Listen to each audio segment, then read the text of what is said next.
Sometimes the universe creates a great big open door of opportunity and puts your name on it and says, walk right through. It's now or never. Well, that happened to me.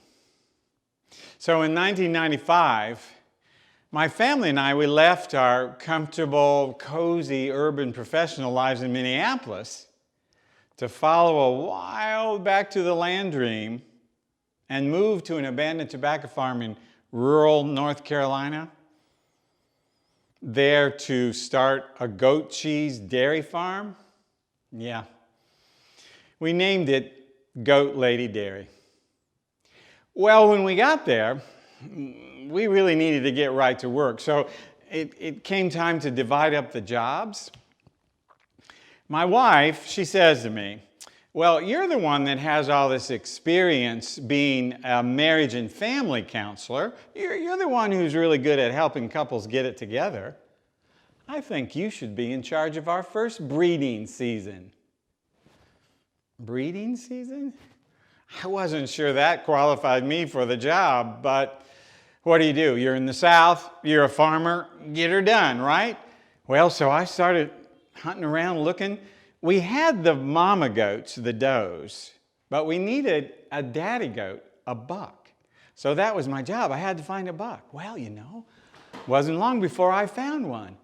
And he came highly recommended. He had all those really good genetics, which would produce lots of babies and lots of babies that would grow up to give us lots of milk so we could make lots of cheese. And his name was Double Bonus. I thought, what great marketing, Double Bonus, get a lot of bang for your buck. And the price was right. Because it seems that Double Bonus was kind of getting on in years, and they weren't quite sure he was man enough for the job, if you know what I mean. I actually figured up the goat to human years and discovered that Double Bonus was exactly my age, middle age. Neither one of us were young bucks anymore. So I had a soft spot for old Double Bonus right from the beginning. So I just got on the telephone and bought him sight unseen. Well, I drove over to his farm to pick him up. And when I got there, I saw him over there in the corner. He was all sort of hunched up, all forlorn and depressed looking. I thought, oh no, this is my first job on the farm and I've blown it. Look at him. Well, what are you going to do? A deal's a deal, right? So I put him in my truck and I drove back. And do you know when we got to our farm and I opened up the back of the pickup, Double Bonus, he got a whiff of the perfume that our goat ladies were wearing. And he just perked right up and he stuck his neck way up in the air and he said, yeah, just like that. They say that. Well, I was new to goat speak. I didn't know, but boy, it seemed to me like he was saying, love is in the air. So I just took him right down to the breeding pen. I thought, well, let's see how this thing goes. So I went and got one of the goat ladies, picked out one I thought would, be ready. And I took her down and, it wasn't long before I realized that Double Bonus and all the goat ladies, they knew every single move to the goat dating dance. They knew all the choreography. Now, you might be like I was then and not know all the moves, so let me tell you. So first of all, in the dance, there's a lot of round and round, right? So the doe goes around the buck, and then the buck goes around the doe. A lot of that. And then there's some rub-a-dub-dub. A little rub up over here, and then they change, and then a little dub up over there. Then there's one flirtatious flicking of tail. Then the buck takes one balletic leap and one little lunge, and we are making babies. I thought, this is going to be easy. There's not much to this. So I just started helping and working our way, me and Double Bonus, we just worked our way through the list, through that long list of all those beautiful goat ladies. So it was working, we were going through, and I kind of thought, gee, I never imagined I'd have this job. But pimping for a goat, it ain't that bad. Well, everything was going great.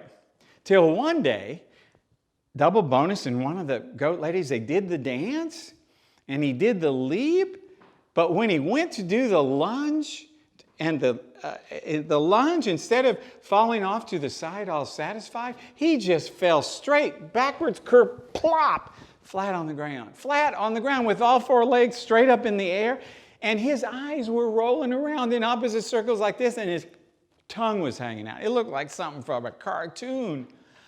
I looked at him laying there, and I thought, I've killed him. I've killed him. He's dead. The buck has bucked himself to death. Well, you call the vet. Vet comes out. He takes out his little black bag of magic, pulls out one hypodermic needle, gives that goat a shot, and do you know, in 20 seconds, Double Bonus just jumped right back up. Seemed like he was good as new. Doc, it's a miracle. What'd you do? Well, I've seen it before. This is an old goat. Way too much sex. He's not eating, not enough food. It makes poor nutrition. He had a big seizure. A vitamin B shot will put him right every time. But son, you gotta slow down. Well, okay, I heard what the vet said. So we took a little break from all the dancing. We put Double Bonus in a special pen far from the goat ladies, and we just let him kind of, get his mind off of it and eat better food and get that nutrition back up. And sure enough, he seemed perfectly all right. So we were ready to start back in the breeding. It looked like it was going to be great. So I was walking him down to the breeding pen. There was only one thing wrong. I noticed as we walked down to continue the breeding that Double Bonus, he sort of listed a little bit to starboard. He didn't walk right straight anymore. Well, that meant that when we did the goat dating dance and when he made his leap, that meant when he tried to make that little lunge, he missed his target every time by about 4 inches. Well, then I knew. My new calling. This is what it's got to be. Double Bonus needs me to be his wingman.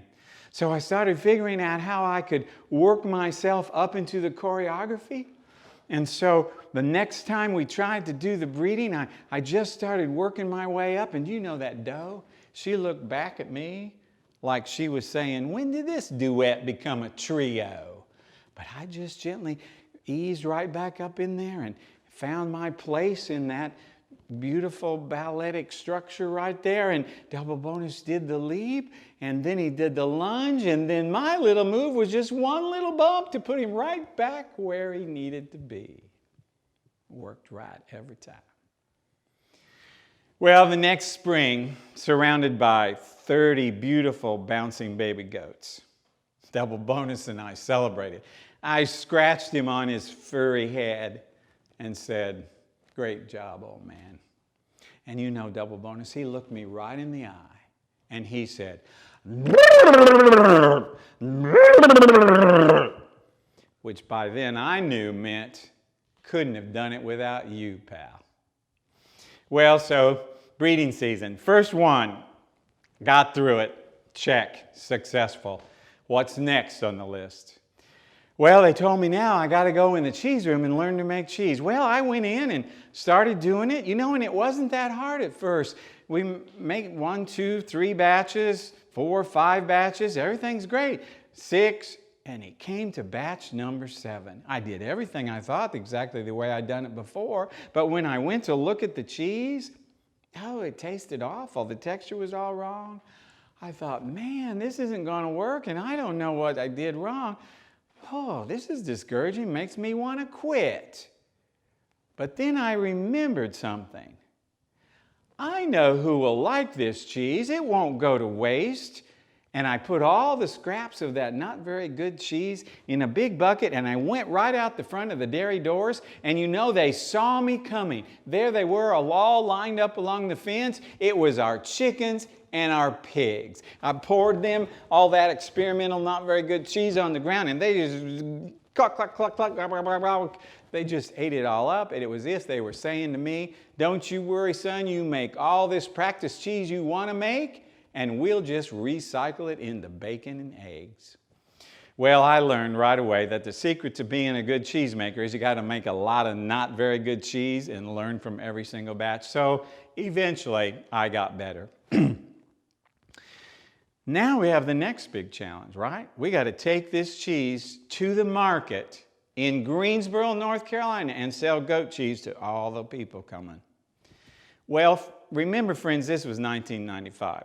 Farmers markets weren't as big a thing then as they are now. And the local food movement, there wasn't any local food movement in 1995. As a matter of fact, if you had said to me the phrase local food movement in 1995, I would have said, are you referring to a problem with your digestive system? No. This was all new, right? Well, so I'm there on the first week at the market, worried that this isn't going to work, worried that we've done all this hard work and it's not going to be worth it. But you know, right away I learned a few things. First thing I learned was, if you have, like I had, a photo album out of pictures of all of Double Bonus's beautiful baby goats, people just flock to your table. They may not be sure about the cheese, but everybody loves pictures of baby goats. So they'd come and they'd look at the pictures, and I'd just kind of say, oh, and by the way, we make cheese. We don't just take pictures. Here, have a sample. And then they'd try it. Well, then I learned another thing that very important to know and ended up encouraging me, and that is I learned that there's only two kinds of people in the world. Well, the first kind of person in the world came up to my table next. And I learned later that her name was Jane. She came up with her daughter, Mary. Well, she came up, never met her before. She said, well, welcome to the market. You're new here. Tell me about what you've got. So I told her her whole story, showed her the pictures and everything. I said, would you like to try a sample? She said, well, yes, I would. So I spread a little goat cheese on a cracker and handed it to her. And then Jane took that and put it in her mouth. And she went, oh my gosh, that's the best thing I've ever eaten. And then she went and she grabbed her daughter, Mary, and pulled her over and said, Mary, you got to try this. Mary did the same thing. She started out like this, and then she goes, oh my gosh. And she went and grabbed somebody she didn't even know from the row and pulled them in and said, you got to try this. Well, Jane and Mary came every single week after that and bought my cheese. They loved it. So they're the kind of person we call gushers. Well, there's 94% of the people in the world are gushers. I know it. I've got the data, 94%. But there is another kind of person in the world. But I didn't know what was going to happen next. So this other guy comes up. Now this guy, he had driven up in a great big fancy expensive car, and he had on expensive clothes, you know, Italian shoes. I thought, this guy is a banker or a lawyer. He's probably traveled in Europe. He knows all about really good artisan handmade cheese. He's probably going to be a gusher and love my cheese. So this guy comes over, walks over to my table. Big guy, big guy. He folds his arms. He says, oh, what do you say you have here? This is goat cheese, sir. We make it on our farm in Randolph County. Would you like to try some? Well, I don't know about goat cheese. Not sure I want to try any. Doesn't sound very appetizing to me. But I am curious. Do you have to kill the goat to get the cheese out? I was really tempted to say to this man, no, we just cut it off and it grows back. But I resisted that temptation. Well, he just walked off. Well, that kind of person's called a yucker. Fortunately, there's only 6% of the people in the world that just kind of, for some reason, have this weird idea they won't like goat cheese. So there's yuckers and there's gushers. Well, so I'm thinking, I don't know how this is going to go. So far it's 50-50, right? This is my first week. Well, so then another guy comes down the aisle at the farmer's market. I see him from far away, and I think, oh no, this guy is going to be another yucker. He's got on bib overalls, and they're dirty. And he has a long braided pigtail running down down his back. And as he gets closer, I realize he's got a big shawl of tobacco up here in his cheek, you know. So he comes up to my table, says, "Howdy, son. You're new here, aren't you? What you got there?" "Well, this is my handmade cheese from Randolph County. We make it ourselves. Would you like to try some?" "Cheese, you say? Goat cheese? Well, I don't know. That doesn't look like any cheese I've ever seen, because my cheese either comes between two pieces of plastic or I spray it right out of the Cheez Whiz can. But I reckon I'll try some. But you need to know, I am pretty particular about what I put in my mouth." Well, fortunately, he went over and he spit out his chalk right over in the garbage can, and he came back, and I fixed him up a sample of basil and garlic goat cheese on a little cracker, and I handed it to him. He put it in his mouth, he chewed it, and then without saying a word, he grabbed the spreader right out of my hand, took the biggest cracker out of the basket, spread a 3-inch layer on there of basil and garlic fresh spreadable goat cheese, and stuffed it in his mouth and said, "That's really, really, really good." Well, that guy's name was Roy. And do you know Roy was one of my most loyal customers, came every week after that and bought 3 tubs of basil garlic cheese every single week. So there's gushers, and then there's yuckers, and then there's people like Roy who you convert from being a yucker into being a gusher. Well, okay. So my experience at the farmer's market. Fast forward about 6 years later. It's another morning. By this time, 6 years later, we've had all kinds of experiences. A lot of them good, a lot of them not so good. Hard work. And it was early in the morning. I was exhausted. Been a kind of a rough week. And I was just thinking, you know, did we make the right choice? Has it really been worth it? And then down the aisle came Michelle and little Tom, her son, her 6-year-old son. Now, they had come every single week to the market as well. They loved my goat cheese. So they were coming, and Michelle, she stopped to talk to the farmer, you know, right next to me. But little Tom, he came right on over, and he stood right there at my table. He's tall enough now, his head comes up above the table, and he starts doing what he did every single week. He was tasting his way through all the samples, because his mama would be there in a minute, and he'd tell her what kind he wanted to buy that week. Well, little Tom, he sort of looked around, a little shy, little Tom, and he realized it was just him and me, and he put down the spreader, and he looked me right in the eye, and he said, "Thank you, Farmer Steve, for making me such wonderful cheese." 10 little words changed my life forever.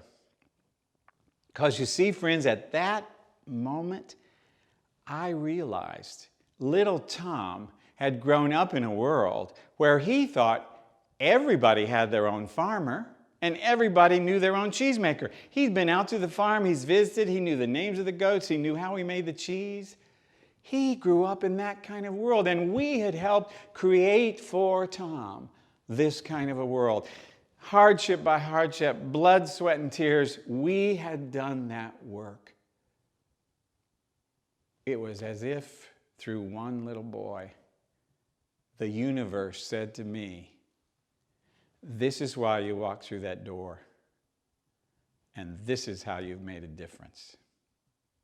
And that made it all worthwhile. Thank you.